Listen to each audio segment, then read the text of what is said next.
Hi, everyone. Welcome to the April Mentor Zoom.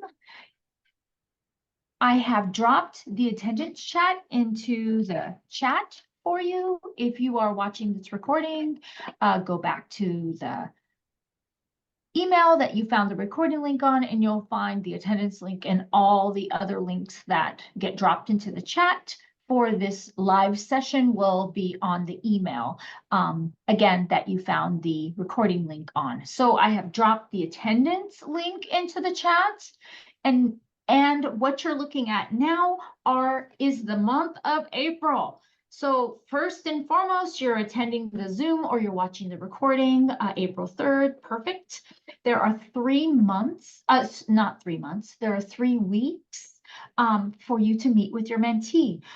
There's the April 7th meeting. You'll talk a little bit about closure, talk about curriculum mapping, and maybe set up your April visits. April 14th, again, building success for the end of the year, talking about the field trips. And the last week, as always, is the debrief of the reading. So with no further ado, let's get going. But first, this is the new form that gives you an opportunity to let us know when you did your classroom visit. I'm going to drop that link into the chat for you to fill out. This just, I know I've said this before, but mentoring is funded out of federal funds, and with federal funds becomes that accountability piece. So they always want some documentation for anything that you do. That hence the 4 squares and hence this classroom visit form, because it's just a documentation of when you did your classroom visit. So I've dropped the link into the chat. So if you can, just click into that link and fill it out for me.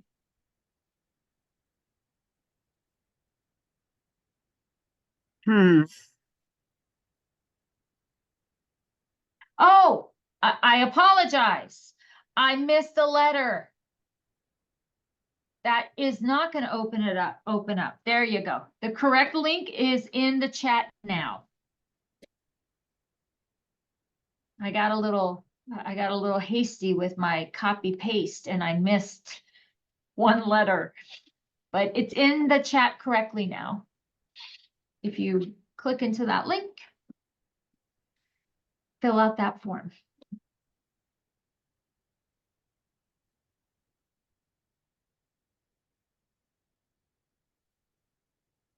Oh God, I have to look up the date.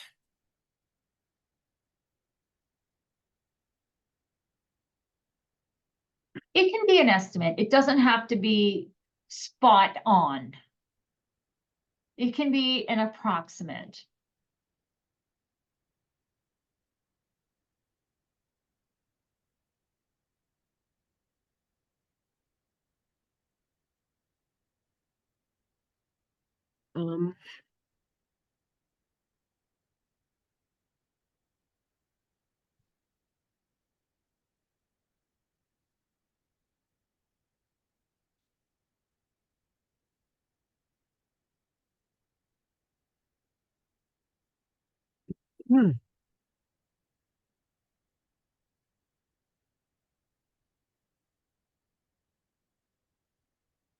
Are we ready to move forward, or do you need a little more time?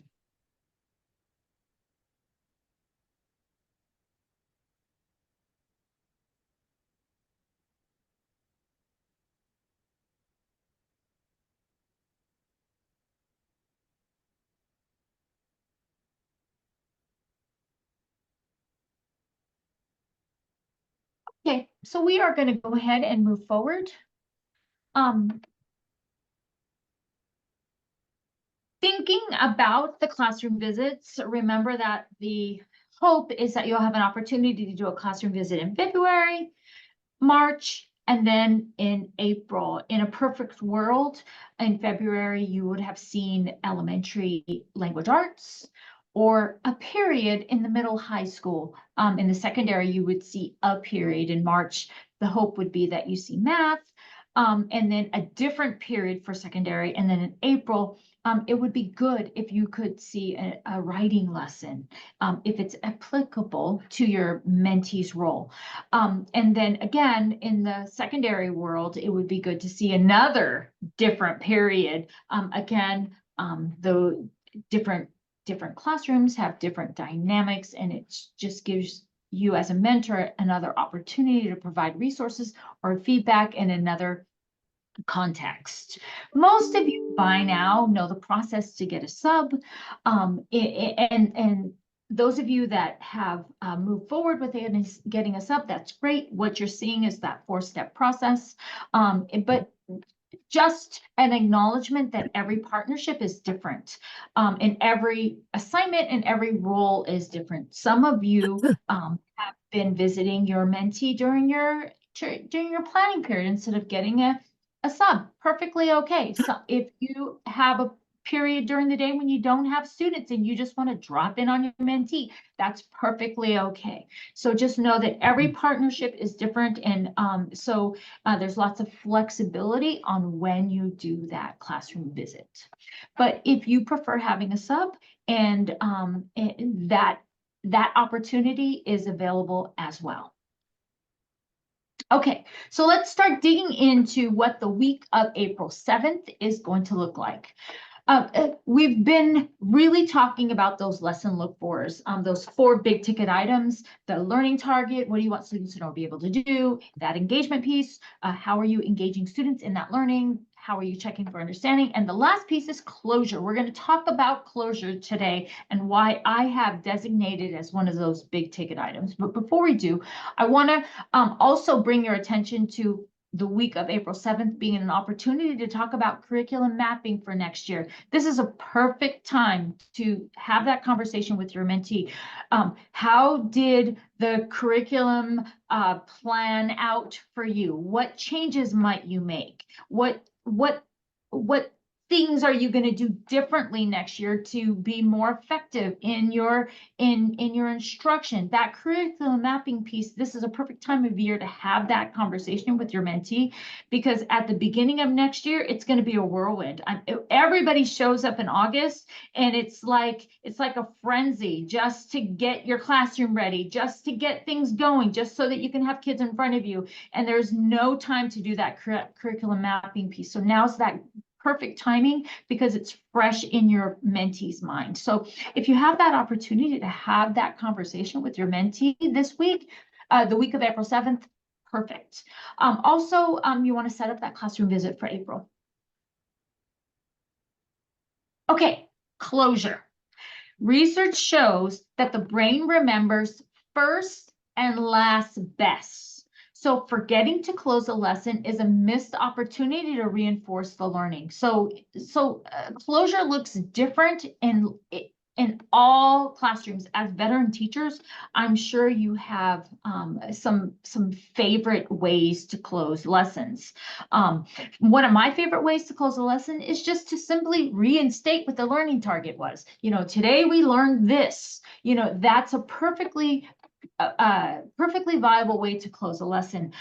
It could be an exit ticket. It could be having students journaling. I'm going to show you the 3-2-1, or even a reflection. Now, the document that is named 39 Ways to Leave a Lesson, I'm going to drop that into the chat right now. That is a great resource to bring to the attention of your mentee, because as a new to profession teacher, they may not have explored all these different ways to close a lesson and picked a favorite one either. So this is a document to share with your mentee so that they can start experimenting, explore different ways that they might feel that closing a lesson fits into their teaching style. Again, my favorite way has just to reinstate the learning. Again, the brain remembers first and last best. So not reinstating what you wanted them to know or be able to do before you send them off to recess, or you send them off to lunch, or you tell them to close their books. It's just a missed opportunity. Another way to close a lesson is called a 3-2-1. I don't know this particular, you can open this up. I don't know that this 3-2-1 form is a great resource for primary, in that it asks students to, I just dropped a copy of that. I dropped a link into the chat, which will Oh. force you to make a copy. And when you make that copy, what you're going to see is you're going to see that 3-2-1 is asking students to capture 3 big ideas, 2 insights, and 1 question about the learning that happened during the lesson. Now that 3-2-1 can be used in lots of different context at the end of a unit, at the end of a chapter, at the end of a lesson. There's that 3-2-1 is a general closure piece for lots of different pieces of instruction. However, when you're thinking about primary or elementary in general, that may not be the best case scenario, just because it expects kids to be able to reflect on their own. However, there's lots of other ways to close a lesson that could be perfectly effective in the primary or elementary classrooms. And there's lots of ways on that 39 ways to leave a lesson. The most important thing is, at the end of the day, is you want to encourage your mentee to always close that lesson, because it's a missed opportunity to reinforce learning. All right, so the week of April 14th, thinking about the end of the year, is near. Every site has different parameters around field trips or end of the year things. So I designated this week for starting that conversation about end of the year expectations. As a veteran teacher of your site, being at your site as long as you've been there, you know what needs to be done. However, our new to profession teachers do not. So this is a great opportunity to front load them on what are the expectations from your site, your principal. You want to be super specific. What do they need to do before they walk out for the summer? So start those conversations with your mentee. Also, talk a little bit about field trips. You know, what are the parameters around field trips? You know, the permission slip, some sites do overnights. What are the parameters and the expectations for your site when you take students on field trips? So please, this is a great week to start those conversations with your mentee, and also debrief the classroom visit. And I want to reiterate again that every partnership is different. Some of you might be debriefing the lesson immediately after the classroom visit. Some of you might find other time during the month to do that debrief, but just an encouragement to do that debrief, because the teachers that you're working with, I want them to have that feedback. Now, one little plug about special ed. Now, Kathy Kibling is no longer here, but she was my partner in crime. And so one thing she used to always say, and I think it's a good statement, is that special ed students are general ed students first, and they really cannot be excluded from trips. You know, so it's important to encourage your mentee to move heaven and earth so that those special ed students can participate in those field trips that often happen at the end of the year. And yeah, sometimes it gets complicated with busing and supervision. You know, those always need to be considered. You know, is the supervision going to be a parent? Is the supervision going to be a para? Is it an overnight, which creates a whole nother box of complexities that you have to deal with? If the para is a supervisor, you'll want to connect with your SPED coordinator to plan for pay outside of the normal day. And just know that your SPED coordinator will help you problem solve all these logistics. But again, encourage your mentee to move heaven and earth so that your SPED students can participate in the field trips. There's a lot of learning to be had during those field trips, and we want our SPED students to have the same opportunities that general ed students have. And just the last little plug, that if the SPED student decides not to go on the field trip, and you know, that is their prerogative, it is the responsibility of the teacher to provide an activity that matches the learning objective of the field trip. So you can't just send them off to the library to do worksheets. for the whole day. It really, you know, there is an obligation by the teacher to provide some learning that matches that field trip that they unfortunately weren't able to go on for, you know, lots of reasons. So anyway, if you have any other questions about SPED field trips and getting your SPED students on that field trip, your coordinator is going to be your best contact. All right, so I wanted to spend a little time around lesson look fors. I've been giving you examples every single month. So here's another example in a writing context. What I really want to point out to you and what I really want to highlight is that I'm not expecting you to scribe what your mentee is saying. When you go in, you're just going to capture these big ticket items just with short phrases. So the particular one that you're looking at is the learning target was vocabulary. And the engagement piece was the teacher had students highlighting the vocabulary in the mentor text. That's a perfectly viable engagement strategy. The check for understanding was the teacher observed while the students were working, and then she or he looked at the student work, and the application at the end was the application was the closure when students were asked to add 3 vocabulary words into their writing. So just short phrases capturing those big ticket items. What you really want to spend your time on is what went well in the lesson. This is your opportunity to be the witness to the good and fill up that box, what went well, as much as you can. And then maybe scribe a question that could drive your conversation during the debrief. So this particular question on this example was, can we look at the student work together? So again, I don't want you to spend a whole lot of time filling these lesson look fors out. It's just an opportunity to capture what happened in the lesson. Okay, now we're going to take a little time to actually look at a writing lesson. And if you have a sticky close by, if you have a piece of note paper close by, it would be good. I have completed a lesson look for the lesson that we look for, and I am going to advance it through. What I really want to point out are the big ticket items that we see in this lesson. And I'm going to actually be stopping the video and calling them out as we go along. However, we got really confused with the parts of our introduction. So we talked about there needs to be a lead, there needs to be a thesis, and 3 reasons. Now yesterday when I walked around, I saw that most people had their lead, and you guys did an awesome job with having your lead. But we got really, really confused on how to write our thesis. So today, I'm gonna teach you how to angle your thesis to tell the reader what you want them to know about your informational text.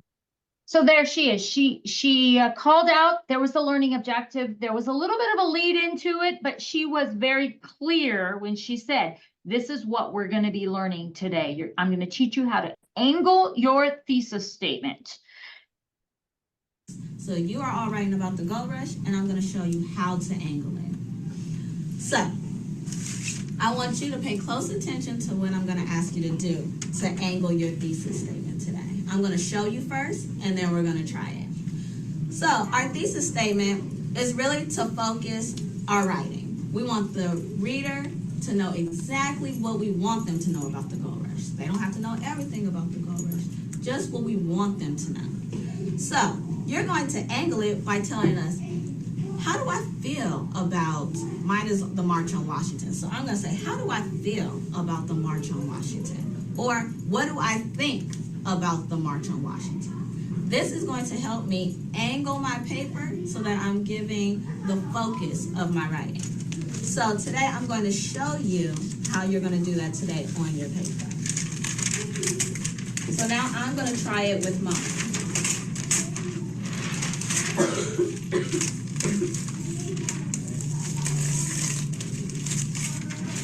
So I'll put this one up here so we can see it.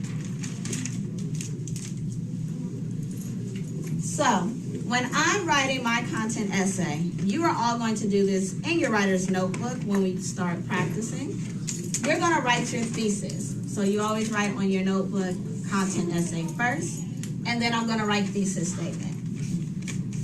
because I need to make sure that you are angling your statement. Now, I know that when I have my writer's notebook and I have my notes in my folder, I have my ahas, right? And so in my aha notes, I had lots of facts that told me lots of things about the March on Washington when I read about the March on Washington. So now I want to think, what do I want the reader to really know? And when I think about what I want them really to know, I'm going to ask myself, what do I think about the March on Washington? What do I think is important? So what I think about the March on Washington, and you're going to start with either I think or I feel. So you think I think or I feel. So I think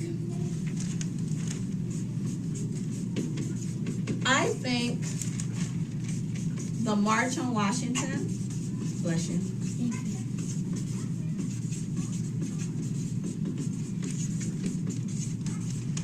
I think that the March on Washington was helpful to African Americans.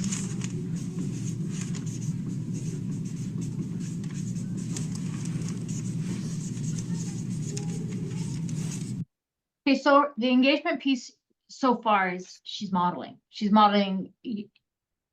doing a think aloud. She's modeling what she wants students to do individually on her own. And so she's written her thesis statement, and then she's gonna continue on writing these reasons. So she's modeling.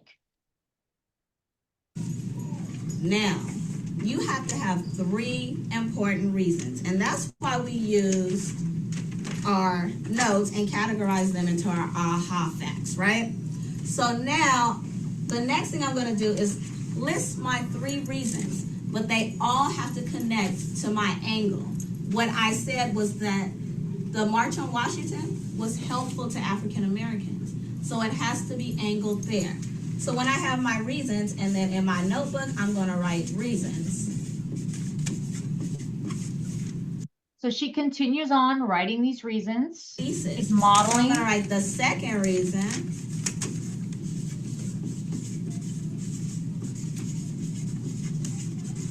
Is because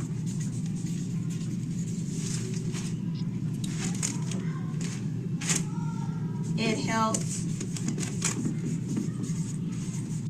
And she continues on with all these reasons. So she models these 3 Then reasons. I gave 3 reasons, and it had to be helpful to African Americans because that's what I thought. So my first reason is because it gave people hope. The second reason is because it helped change the laws. And the third reason is because it brought different people together. And that did not match my aha. Is it okay that it didn't match? Yes. It's okay, as long as it matches my thesis statement. Do we understand? Yes. Now I'm going to have you try it. So, I want you, for your thesis statement, you're going to think about it in your mind. It's either an I think or an I feel, and you're going to tell your partner. So turn to your partner. You're going to turn this way.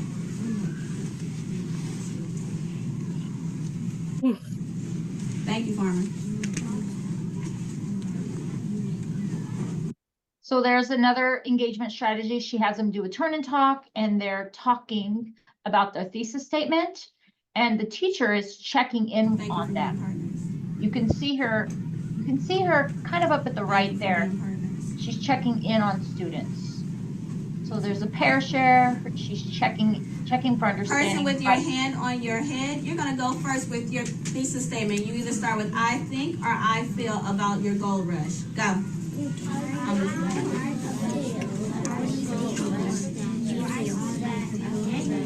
So African Americans gold rush. It needs to be about the gold rush. And here coaching a student.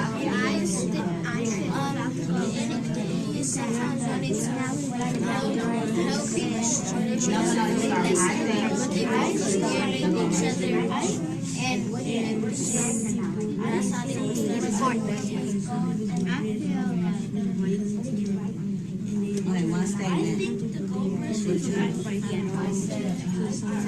There she goes. She goes to check in with another student. And this goes on for a while.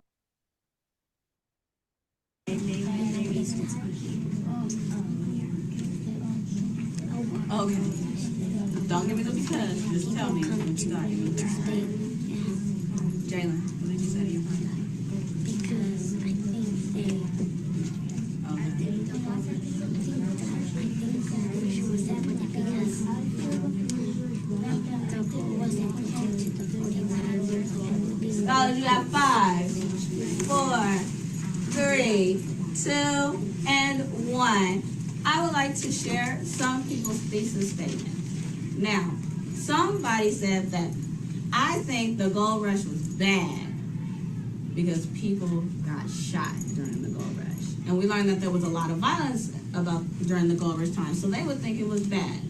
Some people said the gold rush, I think the gold rush was great for women because they made lots of money. So, you're going to write what you think in your thesis statement, and then you're going to find your 3 reasons in your writer's notebook. So, when you go back to your seats today, you are going to open up your writer's notebook, and you're going to write content essay, you're going to write thesis statement, and you're going to start with I think or I feel. What are the 2 things you can start with? I think or I feel. And then you're going to finish about the gold rush, your statement about what you think or you feel about the California gold rush.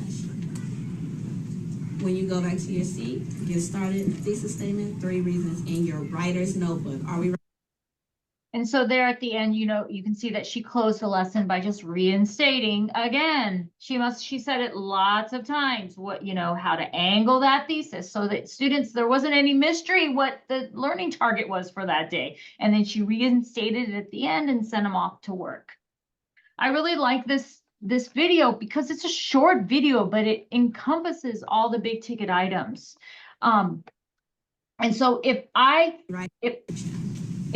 were doing a lesson look for on this lesson, the learning target was angling the thesis and content writing. I mean, it was very evident. She said it a lot of times.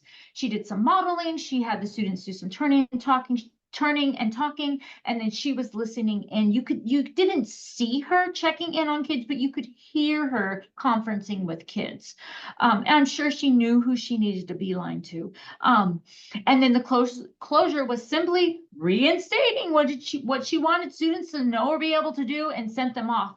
And then I liked this lesson because it had clear communication, and there was procedures. You could tell that the turn and talk wasn't a novelty, that it was something that they did on a regular basis. And then if I were this teacher's mentor, I might ask her, how are you coaching into individual students to differentiate instruction? Because I didn't see that in the lesson. However, that may be a direction I would want to go if we had a debrief about this lesson. So, I mean, you can see again, you know, I'm not scribing or copying down what the teacher's saying. It's just phrases about to capture the big ticket items in this lesson.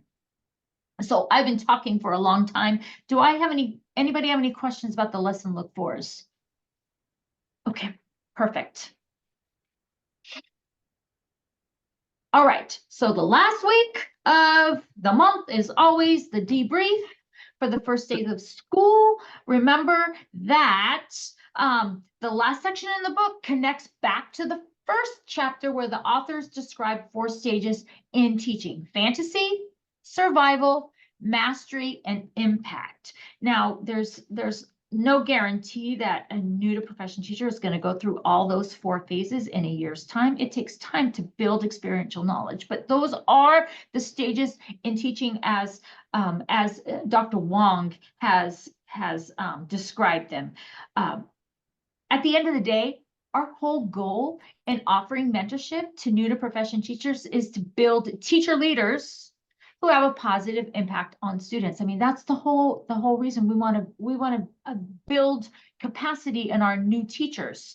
And the positive impact very often occurs over many experiential years involving reflective practice. And reflection is key to anyone in the educational field. You know, we offer mentoring so that a new to profession teacher has a mentor that's going to model reflection and then have reflective conversations, so that when you're no longer there mentoring them, that they continue on in their career being a reflective practitioner, because that's what we want. We want teachers to reflect on teacher learning on their own without any prompting from another teacher.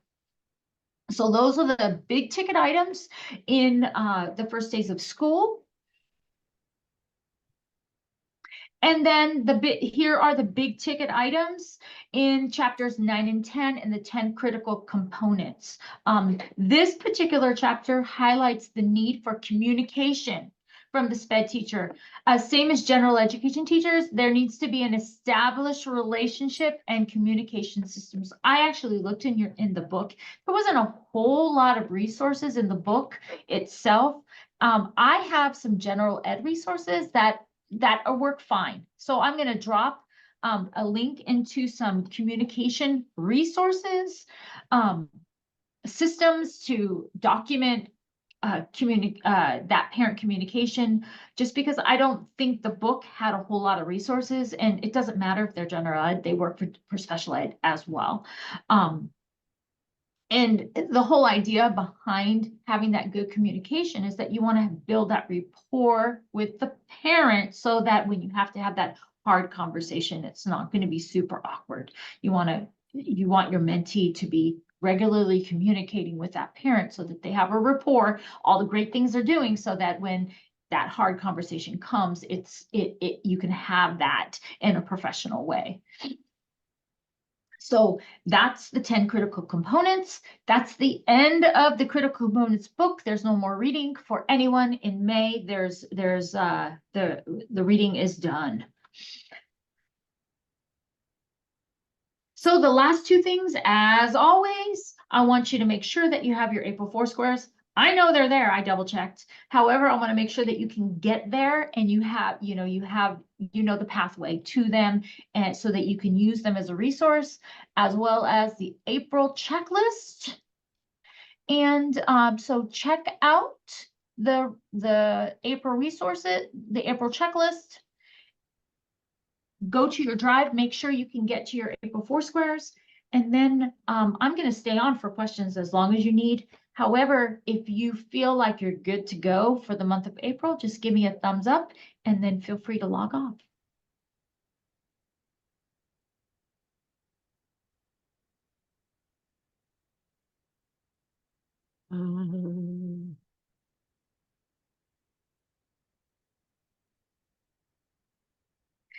I just saw your message, Jen. Thank you. Perfect. Thanks for participating and have a great month. Thank you. You too. Good night. Ah. Can you hear me? I can. Okay. I do have my April. Perfect.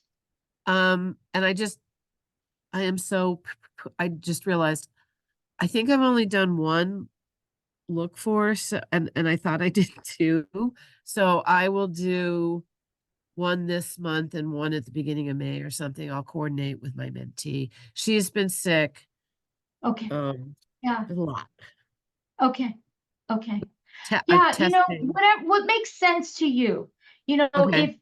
if she's been sick, you know, maybe just forego that other one. If you think it's going to be a good opportunity, if it's going to be a good experience for her, and she's going to get some good feedback, then go ahead and do it. But if you think that it's going to be too hard to fit into till the end of the year, don't feel obligated. You know, we understand, you know, there's a push and a pull to mentoring. You know, you don't want to come in too hard. You want to be as supportive as possible without being pushy. And so it was actually really interesting when I did one. I had tons of the positive comments and like a couple questions.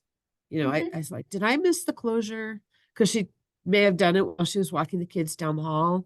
So I just pointed a couple things out, and she had her observation and she hadn't heard anything. So I think it was nice for her to get some positive things. Good, Yet. Yeah. She hasn't heard anything yet. Let me put it that way.